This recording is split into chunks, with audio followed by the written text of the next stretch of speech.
Magandang araw mga pangga. Ngayong araw na to, magluluto na naman tayo ng patula. Patula na may itlog or patula with egg. Ito yung ating sangkap sa ating patula with egg. Itlog at saka may sibuyas daon, kamatis.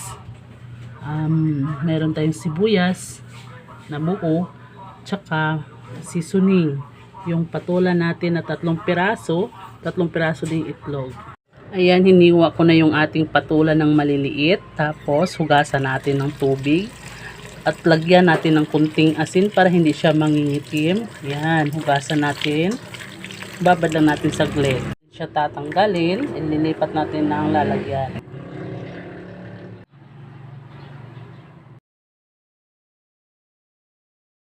Ito na yung ating mga sangkap sa ating pagluluto ng gisadong patula with egg. Akin na yung hinihiwa-hiwa ng maliliit yung sibuyas, kamatis at saka sibuyas. Umpisa natin sa ating pagluluto. Ating iinitin yung ating kawali. Mainit na yung ating kawali at maglalagay tayo ng mantika. Ayan. Igigisa natin yung ating sibuyas. Kailangan medyo mahina lang yung ating apoy para hindi masusunog yung ating sibuyas. Tapos, i-add natin yung ating kamatis. Tayo ng konting seasoning. Yung tira mamaya, pang last natin pang timpla. Ayan, medyo golden brown na yung ating mga lamas at ating i-add yung patula. Haluin ng konti. Ayan. Bango na. I-add natin yung ating itlog.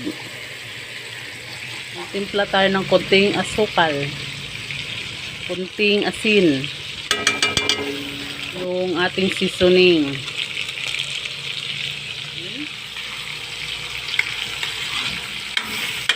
Mag-add tayo ng kalating basong tubig para medyo may sabaw yung ating gisadong patula with egg.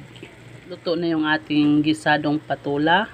Maglagay tayo ng ating pang-last na toppings, yung sibuyas dahon. Yan. Sarap. Pwede na to kakainin. Yung ating pagluluto ng ating gisadong patula with egg.